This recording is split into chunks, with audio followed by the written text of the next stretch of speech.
ನಮಸ್ತೆ. ಇವಾಗ ನಾನು ಹೀರೆಕಾಯಿ ಎಣ್ಗಾಯಿ ಮಾಡ್ತಾಯಿದ್ದೀನಿ. ಅದಕ್ಕೆ ಒಂದು ಸ್ವಲ್ಪ ಶೇಂಗದ ಕಾಳು ತೊಗೊಂಡಿದ್ದೀನಿ, ಇನ್ನು ಸ್ವಲ್ಪ ಹುರ್ಗಡ್ಲೆ ತೊಗೊಂಡಿದ್ದೀನಿ. ಇದನ್ನ ಇವಾಗ ಹುರಿದ್ಬಿಡೋಣ ಚೆನ್ನಾಗಿ.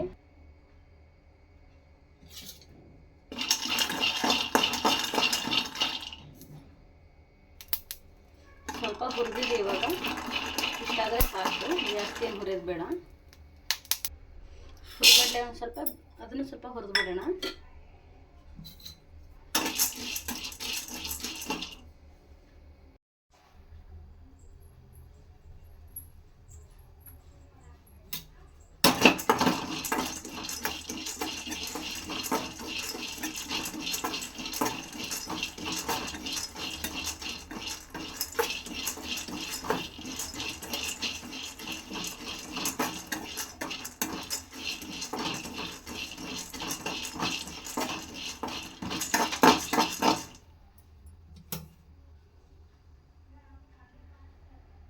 ಇಷ್ಟಾದರೆ ಸಾಕು, ಇನ್ನು ಎತ್ಕೊಂಡ್ಬಿಡೋಣ ಇದನ್ನು.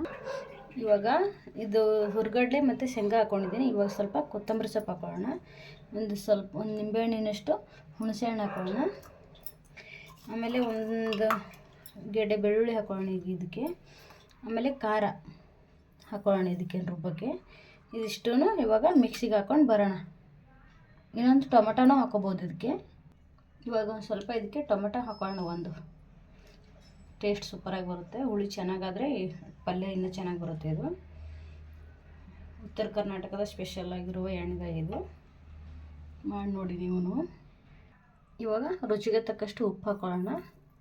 ಆಮೇಲೆ 1-2 ಸ್ಪೂನ್ ಜೀರಿಗೆ ಹಾಕ್ಕೊಳ್ಳೋಣ.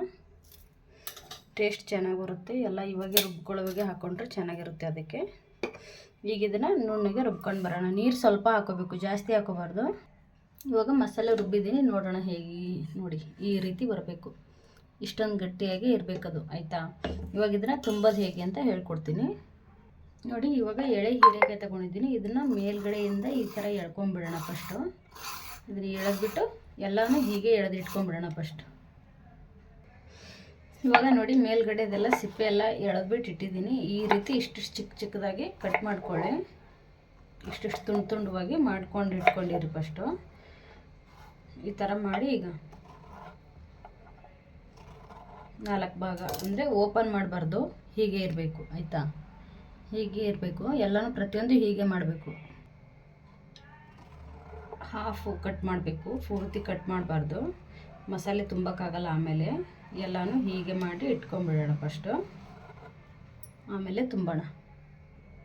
ನೋಡಿ, ಎಲ್ಲನೂ ಇವಾಗ ಈ ಥರ ಕಟ್ ಮಾಡಿ ಇಟ್ಕೊಂಡಿದ್ದೀನಿ. ಮಸಾಲೆನ ನೋಡಿ, ಈ ಥರ ಮಸಾಲೆನ ಸ್ವಲ್ಪ ಕೈಯಲ್ಲಿ ತಗೊಂಡು ಹೀಗೆ ಓಪನ್ ಮಾಡಿಬಿಟ್ಟು ಹೀಗೆ ಮಾಡಬೇಕು. ಈ ಥರ ತುಂಬಬೇಕು ನೋಡಿ. ಇದಕ್ಕೆ ಆಲ್ರೆಡಿ ಎಲ್ಲ ಉಪ್ಪು ಖಾರ ಎಲ್ಲ ಹಾಕಿದ್ದೀವಿ. ಹೀಗೆ ಮಾಡಬೇಕು. ಈ ರೀತಿ ಪ್ರತಿಯೊಂದನ್ನು ಹೀಗೆ ತುಂಬಿ ಇಟ್ಕೋಬೇಕು, ಆಯಿತಾ? ತುಂಬ ಚೆನ್ನಾಗಿರುತ್ತೆ. ರೊಟ್ಟಿ, ಚಪಾತಿ, ಆಮೇಲೆ ಅಕ್ಕಿ ರೊಟ್ಟಿ ಯಾವ್ದು ಬೇಕಾದರೂ ನೆನೆಸ್ಕೊಂಡು ತಿನ್ಬೋದು. ತುಂಬ ಚೆನ್ನಾಗಿರುತ್ತೆ ಟೇಸ್ಟು. ಉತ್ತರ ಕರ್ನಾಟಕದ ರೆಸಿಪಿ ಅಂದರೆ ಸುಮ್ಮನೆ ಅಲ್ಲ, ಸಖತ್ತಾಗಿರುತ್ತೆ. ಒಂದು ಸಲ ಟ್ರೈ ಮಾಡಿ ನೋಡಿ ನೀವು ಕೂಡ. ಈ ರೀತಿ ತುಂಬ ಈಸಿಯಾಗಿ ಮಾಡ್ಬೋದು ಇದನ್ನು. ತುಂಬ ಹೆಲ್ದಿಯಾಗೂ ಇರುತ್ತೆ. ಟ್ರೈ ಮಾಡಿ.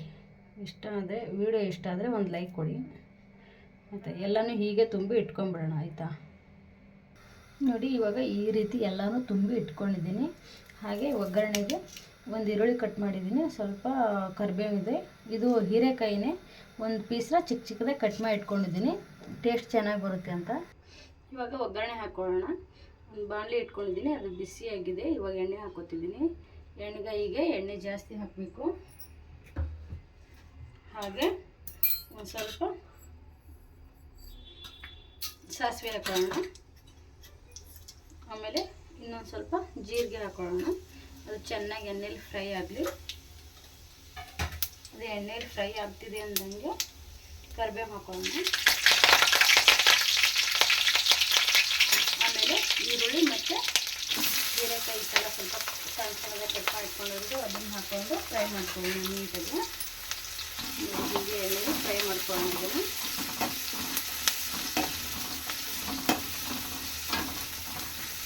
ಚೆನ್ನಾಗಿ ಫ್ರೈ ಆಗಬೇಕಿದು.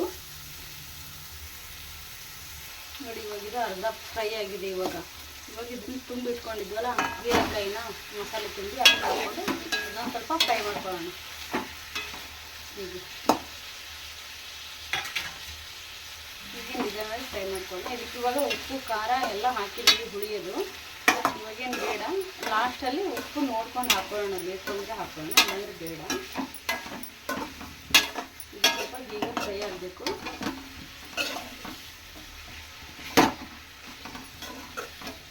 ಈ ಥರ ಫ್ರೈ ಆಗಲಿ. ಇದು ಎಣ್ಣೆಲಿ ಸ್ವಲ್ಪ ಫ್ರೈ ಮಾಡ್ಕೊಳ್ಳೋದ್ರಿಂದ ಈ ಮಸಾಲೆ ಎಲ್ಲ ನೀರು ಹಾಕಿದ ತಕ್ಷಣ ಈಚೆಗೆ ಬರಲ್ಲ, ಅದಕ್ಕಾಗಿ ಸ್ವಲ್ಪ ಫ್ರೈ ಮಾಡ್ಕೋಬೇಕು ಇಲ್ಲೇನೆ. ಇವಾಗ ಇದನ್ನು ಅದು ಮಿಕ್ಸಿಗೆ ಹಾಕಿ ತೊಳ್ಕೊಂಡಿದ್ದೀನಿ, ಅದನ್ನು ಆ ನೀರನ್ನ ಇವಾಗ ಇದಕ್ಕೆ ಹಾಕ್ಕೊಳ್ಳೋಣ. ಮಸಾಲೆ ಇನ್ನೂ ಸ್ವಲ್ಪ ಇತ್ತು ಅದರಲ್ಲಿ, ಹಾಗಾಗಿ ಮಿಕ್ಕಿರೋ ಮಸಾಲೆ ಎಲ್ಲ ಇದಕ್ಕೆ ಹಾಕೊಂಡ್ಬಿಡ್ಬೇಕು ಸ್ವಲ್ಪ ನೀರು ಹಾಕ್ಕೊಂಡು. ಇವಾಗ ನೋಡಿ ಜಾರ್ಗೆ ಇನ್ನೂ ಸ್ವಲ್ಪ ನೀರು ಹಾಕ್ಬಿಟ್ಟು ಹಾಕೋತಾ ಇದ್ದೀನಿ ನಾನು. ಇದು ಇವಾಗ ಕುದಿಬೇಕು ಸ್ವಲ್ಪ ಹೊತ್ತು, ಒಂದು 5 ನಿಮಿಷನಾದರೂ ಕುದಿಬೇಕಿದ್ದು ಅದು ಚೆನ್ನಾಗಿ, ಆಯಿತಾ. ಇವಾಗ ಇದನ್ನು ಹೀಗೆ ಕ್ಲೋಸ್ ಮಾಡಿ ಇಟ್ಬಿಡೋಣ. ಆಮೇಲೆ ನೋಡ್ಕೊಳ್ಳೋಣ ಈ ಉಪ್ಪು ಬೇಕೋ ಬೇಡವೋ ಅಂತ. ಮಧ್ಯದಲ್ಲಿ ಒಂದು ಸಲ ಮತ್ತೆ ಹೀಗೆ ಒಂದು 2 ನಿಮಿಷ ಆದಮೇಲೆ ಈ ಥರ ತಿರುವಾಡಿ ಇಡಬೇಕು ಮತ್ತೆ, ಇಲ್ಲಾಂದರೆ ತಳ ಹೊತ್ಕೊತದೆ. ಅದಕ್ಕೆ ಮತ್ತೆ ಒಂದು ಸರ್ತಿ ಈ ಥರ ಮಾಡಿಟ್ರೆ ಸೀದೋಗಲ್ಲ ತಳ. ಅದಕ್ಕೆ ಮತ್ತೆ ಇವಾಗ ಕ್ಲೋಸ್ ಮಾಡ್ಕೊಳ್ಳೋಣ.